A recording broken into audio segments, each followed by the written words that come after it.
நம்ம இப்போ டிஜிட்டல் உலகத்துல இருக்கோம். எதை வேணாலும் சுலபமா கத்துக்கலாம்னு நினைக்கிறோம். ஆனா உண்மையிலேயே ஒரு விஷயத்துல முழுசா மாஸ்டர் ஆக முடியுதா?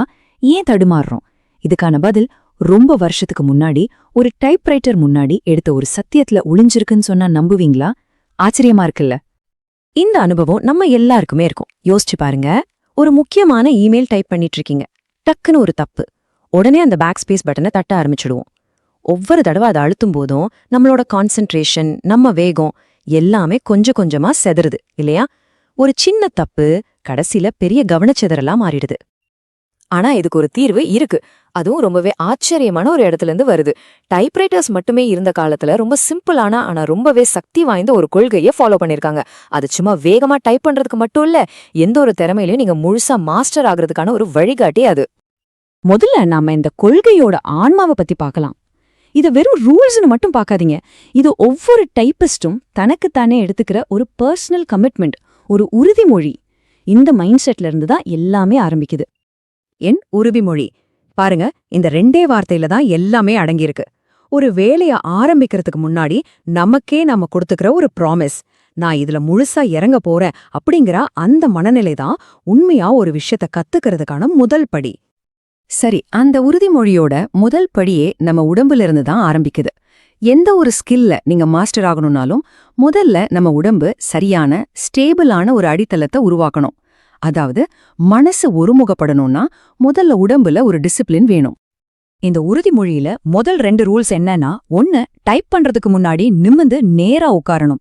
2வது உங்க விரல்களை எப்போதுமே அதோட ஸ்டார்டிங் பாயிண்டான ஹோம் கீஸ்ல இருந்து எடுக்கவே கூடாது. கேக்குறதுக்கு ரொம்ப சிம்பிளா இருக்கு இல்லையா? ஆனா இந்த சின்ன டிசிப்ளின் தான் ஒரு பெரிய மாற்றத்துக்கான அடித்தளமே. ஏன் இந்த பிசிக்கல் டிசிப்ளின் இவ்ளோ முக்கியம்? ஏன்னா நீங்க ஒரு நிலையான பாஸ்டர்ல உட்காரும்போது மனசோட அலைப்பாய்தல் குறையுது. உங்க எனர்ஜி வேற எங்கேயும் செதறாம நீங்க செய்யற வேலையில மட்டும் குவியுது. இது ரொம்ப துல்லியமா வேலை செய்யறதுக்கு ஒரு அசைக்க முடியாத ஃபவுண்டேஷனை உருவாக்குற மாதிரி. ஓகே, உடம்பு ஒரு ஸ்டேபிளான ஃபவுண்டேஷனை அமைச்சதுக்கு அப்புறம் அடுத்தது டெக்னிக். இங்கதான் மூளைக்கும் விரல்களுக்கும் நடுவுல ஒரு டைரக்ட் பிரிட்ஜ் கட்டப்படுது. இந்த டெக்னிக்ஸ் தான் உங்க வேலைய ரொம்ப இயல்பாவும் வேகமாவும் மாத்தும். இதுல முதல் மற்றும் ரொம்பவே முக்கியமான டெக்னிக் கீபோர்டை பார்க்காம டைப் பண்றது. இத பிளைண்ட் மெத்தட்னு சொல்லுவாங்க. அதாவது உங்க கண்ணு கீபோர்டை தேடாது, நீங்க டைப் பண்ண வேண்டிய சோர்ஸ் டெக்ஸ்ட மட்டும்தான் பார்க்கும். இது உங்க விரல்களுக்கு மூளையோட கட்டளைய நேரடியா செயல்படுத்துற ஒரு மசில் மெமரிய உருவாக்குது. இப்போ இந்த 2க்கும் உள்ள வித்தியாசத்தை பாருங்க. நாம சாதாரணமா என்ன பண்ணுவோம்? சோர்ஸ் டெக்ஸ்ட பார்ப்போம், அப்புறம் கீபோர்டை பார்ப்போம், அப்புறம் ஸ்கிரீன்ல தப்பு இருக்கான்னு செக் பண்ணுவோம். இது ஒரு ரொம்ப நீளமான இன்எஃபிஷியன்டான பாதை. ஆனா இந்த பிளைண்ட் மெத்தட்ல பாருங்க, தகவல் நேரடியா சோர்ஸ் டெக்ஸ்ட்ல இருந்து மூளை வழியா விரல்களுக்கு போகுது. இது எவ்வளவு டைரக்ட் மற்றும் எஃபிஷியன்டான வழி பாத்தீங்களா? அடுத்த டெக்னிக் தாளமுறை, அதாவது ரிதமிக் மெத்தட். வேகமா டைப் பண்ணி தப்பா அதிகமாக்குறதுக்கு பதிலா ஒரு மியூசிக் இன்ஸ்ட்ருமெண்ட் வாசிக்கிற மாதிரி ஒவ்வொரு எழுத்தையும் ஒரு சீரான தாளத்தோட டைப் பண்ணணும்.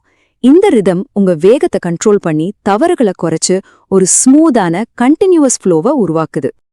சரி, இப்போ இந்த உறுதிமொழியோட முக்கியமான பகுதிக்கு வருவோம். உங்க உடம்பும் டெக்னிக்கும் சரியா இருந்தாலும் உண்மையா ஒரு விஷயத்துல நீங்க மாஸ்டர் ஆகிறத எது தீர்மானிக்கும்? அதுதான் உங்க மனநிலை, அசைக்க முடியாத ஒரு கவனம். இதுதான் இந்த கொள்கையில ரொம்பவே ஆழமான, ஒருவேளை கொஞ்சம் விசித்திரமான ஒரு பகுதி. நாம ஒரு வார்த்தைய பார்க்கும்போது நம்ம மூளை இயல்பாவே அதோட அர்த்தத்தை புரிஞ்சுக்க முயற்சி பண்ணும். ஆனா இந்த உறுதிமொழி என்ன சொல்லுது தெரியுமா? அதுவே ஒரு டிஸ்ட்ராக்ஷன் தான். அதாவது வார்த்தைகளை வார்த்தைகளா பார்க்காதீங்க, அத வெறும் தனித்தனி எழுத்துக்களோட வரிசையா மட்டும் பாருங்க.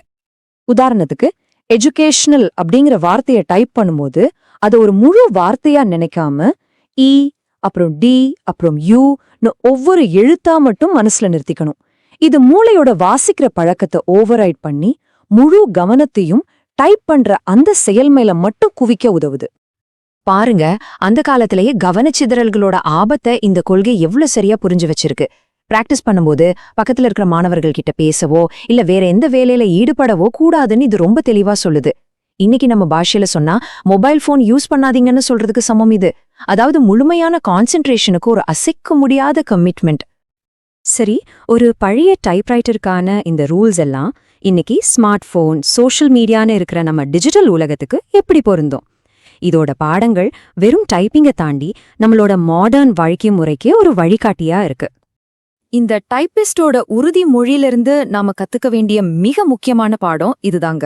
நீங்க எந்த துறையில இருந்தாலும் சரி, உண்மையான மாஸ்டரிங்கிறது ஏதோ ஒரு ட்ரிக்குனாலேயோ இல்ல ஷார்ட்கட்னாலேயோ வர்றதில்ல. அது ஒவ்வொரு நாளும் தொடர்ந்து கவனமா ஒழுக்கமா பிராக்டிஸ் பண்றது மூலமா செங்கலா கட்டப்படுற ஒரு விஷயம். கடைசியா இந்த கேள்விய உங்ககிட்டயே விட்டுடுறேன். இவ்ளோ டிஸ்ட்ராக்ஷன்ஸ் இருக்கிற இந்த காலத்துல ஒரு பழைய டைப்பிஸ்டோட இந்த அசைக்க முடியாத கவனத்தையும் ஒழுக்கத்தையும் நீங்க கடைபிடிச்சா உங்களால எந்த திறமையில மாஸ்டர் ஆக முடியும்னு நினைக்கிறீங்க?